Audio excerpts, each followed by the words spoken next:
Ako'y usa ka mong baso nga hihipusan gid nako kay akong pilangga. Nga naman, kay kanang basuha, baso na sa akong pinalangga nga kapikas. Wa naman siya tayo mga mobilibad kay wa may laing nabilin mga igsoon. Kunya, na-notice niya na ang namatay sa TV. Sa atong malay, basta na ganit TV-hon, ilain. Pero karon murag na anay daghang medyos mga igsunan. Gikuha lang yung baso, gihatag sa pastor. Napilit yun siya dawat, yang gigamit mga igsoon. Pero nag-initiative siya, paglikay sa kamatayon. Ingon niya, ihatag man yun ni, iyag yung girespeto, na baso mas namatay, nagitibi, una-una niya, iyang gitimbulan mga igsoon, niya human yung timbol, wala niya gamita ang iyang kamot na tuo. Iyang gibali, kayawat na lang, dili niya matungab ang perming tungaban sa namatay. Aron magka-budget mga igsoon. Iyang gibali, niinom siya, nagwalhon siya, pag inom niya, ang asawa, perdig na mo. Nagdinalang, pastor, naunsa ka, sister? Siya, pastor, sorry lang yung kaya na-emosyon ko naman. Isamot yun naman ko kalimot sa kumbana kay parehas na mo walhon.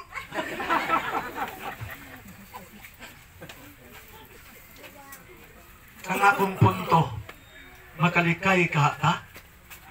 Di ta kalikay. Igsoon ang ikarong hari niya. Dunay o sa katao nga buhi pa, pero patay na. Ako ning basahon. Ang usa lang yun katikso.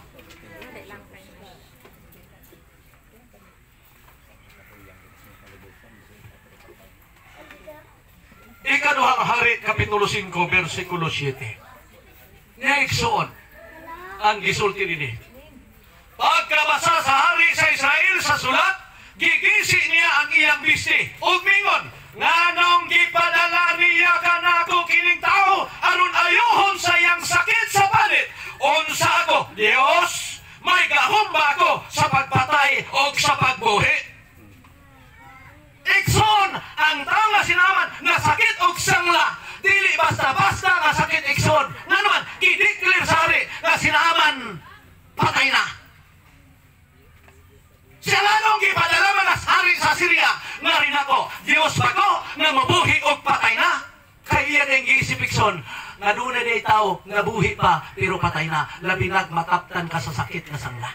Ang COVID ni ato ikson, presohon ka, na kulungan. Mamatay ra kas konsumisyon kay wa nay paduulon. Pero ang sangla ikson, matod pa kung panahon mataptan kag sangla, ang mga parente magbuhat na sila og funeral service. Magbuhat na sila og serbisyo para silang parente nga buhi pa pero patay na kay nataptan og sakit nga sangla. Labihan ka grabe sa India mga ikson, matod pa nagbuhat sila kolonya dito, prisuhan sa mga sanglahon. Iisip na silang mga patay. Kutok sa butang nito, magserbisyo na ang mga parente. Alang ni Adtong, tuwa na sa ulungan. Buhi pa, pero patay na. Pero doon ay patay na, nabuhi pa. Ambot og na nasundan ko ninyo mga igsoon. Kita di ay mga buhi ron. May sangla magkagsawala. Doon na di ay buhi pa, napatay na. Tungod sa atong mga sakit. Sakit man pisikal, labos na ng sakit espiritual. Kining atong pagkadalo, sanglas pagkadalo, mao ni hinungdan na ang tao namatay. Kaingon ang Dios, kinilang mo'y kauna. Muna ang Dios nag-order pag mga balaod. Unong kaadlaw magbuhat, ikapito mo pahulay, unya ingon ang Dios, kini mo'y kauna o kini ayaw ni kauna. Order sa Dios. Wa man kay sanglas lawas, pero kung imo ning supakon ng balaod sa Dios, sanglang espiritualon mo hatod nimos kamatayon. Pero si Abel namatay physically, apan ang iyang espiritu buhi hangtod karon. Nga naman, kayang espiritu sa Dios mo'y magpabuhi. Kay kining daw ini kamatay, 12:7 sa Ecclesiastes, dalhon man sa luganan, ang lawas mo balik sa abog, ug ang espiritu mo balik ngadto sa Dios. Mo nagdikta ka ikyas igsuon sa hukom nga ipaabot sa Ginoo. Kung kita karon magkaigsunan, doon na may maayong panlawas, pero siguruho nato nga ang atong espirituhanon kong kinabuhi na maong pinaka-importante nga mopabuhi unya nato panahon sa pagbalik ni Kristo. Kay even Christ the rock, si Kristo bato, pero namatay. Unsay katuyuan mga igsoon? Aron si Padre Felix nga atos lugyanan iyang ubanan. Roma 14:8 niingon ang Balang Kasulatan, kung ako mabuhi, yan ni Kristo. Kung ako mamatay, yan ni Kristo. Si Kristo nagpakamatay aron mahimong Dios sa mga buhi o Dios sa mga patay. Amen? Amen. Mao ning aduna tay paglaom. Mga anak, pamilya, mga parente. Si Padre Felix dalhon dito atong isipon nga siya buhi. O kita mabuhi pa mag-isip nga magkahuna-una ta nga doon na ay mga buhi pa pero patay na. What I mean, ang atong mga binuhatan, City 20 sa Mateo, ngayon ang kasulatan, maila sila pinaagi sa ilang mga binuhatan. Dili maila sa imong karatula sa simbahan, kung di ilon kung unsay imong gibuhat. Because ang relihiyon, dili mo dala nimo ngadto sa kaluwasan. Kung dili, si Kristo o mo dala nimo pinaagi sa pagsunod niya. 14:15 sa nag-iman, if you love me, keep my commandments. Ano man, kay hinungdan sa kamatayon, sangla na espirituhanon mga igsoon. Sinaman, kiordinan, nga muadto sa Israel, abi ni igsoon o pili kantinat sa mga sakit, pirting nakua. Basahan yung Biblia dito sa King James Ingon, nagpadala ang hari sa Syria kang Naaman para ibayad sa hari sa Israel aron maayo si Naaman sa iyang sangla. Unsay gipadala? Nagpadala og 350 kilos na kwarta. Ambot og ato ng sakuhon og tag 50 pito ka sakong kwarta. Gisiguro aron gyud maayo. Gawas ana ang likod sa Biblia ningon 6,000 katipak nga bulawan. I-record sa pulong sa Dios. Akong gitanaw, i-conclusion, 70 kilos nga bulawan. Grabe na ikamahan ng sakita. Kanang namatay karos. Ang mga magigson, 300,000 ang nagasto pero wa mabuhi. Compare sa 350 kilos nga kwarta, ambot og asara. 70 kilos nga bulawan og matod pa napulo ka pisti. Dili ni pisti nga ukay-ukay. Si Mrs. nako hilig ka ini anak ni sa kinapawan. Ukay-ukay lang ta nga naman. Bisag tag 10 tag 5 ligon man pud. Pero katong gipadala sa hari kapa mga igsoon, ligon nga sinina, mahalon nga sinina. Pero abi ninyo ang tanan na useless. Kaya ang hari ningon, nganong gipadala man diri nako? Diyos ba ko? Nga mabuhi sa patay na? Kaya ang sanglahon patay na. Wa magpulos igsoon ang salapi o ang bulawan. Meaning to say, ang imong kwarta, ang imong bulawan, dili mo pugong sa imong kamatayon. Igsoon, ang masundalo ni Naaman, mingon, Sir, dili man ang isultis bata at tutasari at tumas propita. Mao'y mo ayo. Naman, Amos 3:7, ang propita mao'y sinugo sa Diyos. Di magbuhat ang Diyos na ng buluhaton, gawas kong iyang mga buhaton ikson ipadayag sa propita. So miadto sila kang Eliseo. Si Eliseo po, wa makigistorya nagsugo.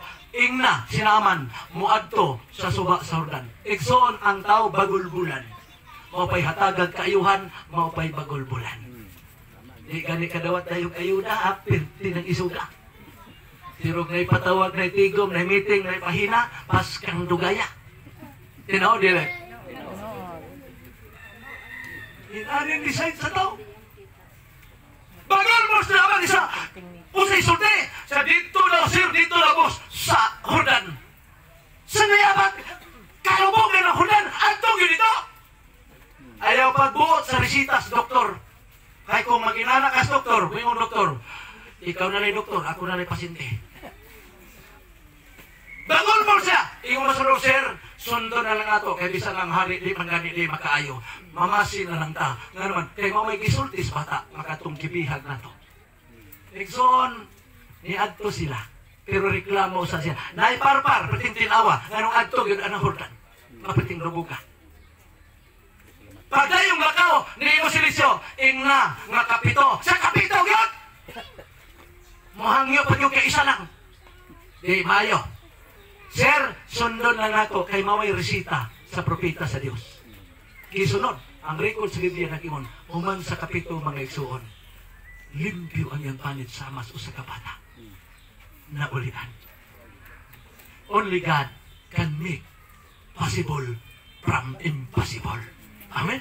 Amen. Kung ato man siyang nalhon, di man ta makabanhaw, karon ni Pari Felix, di man nato siya mapabangon, di nato ni kaya, pero ang Diyos, 1:36 Lucas, kaya di mahimo sa tao, mahimo sa Diyos. Amen.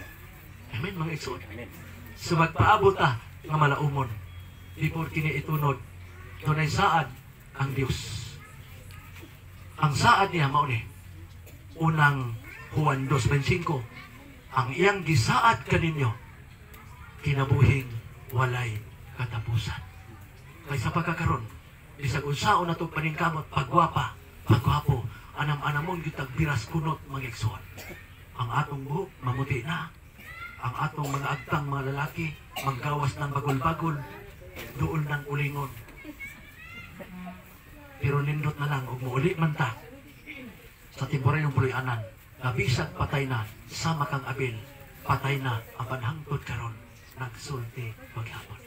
What I mean is, ang atong espiritu, kay kining lawasa, mamadunot, dalhon sa minteryo, 1 Korinto 15, ilisan ni sa Diyos sa iyaw niyang pagbalik sa usa lamang kapag pamilo. Mamaayo na ang atong kinabuhi matinod.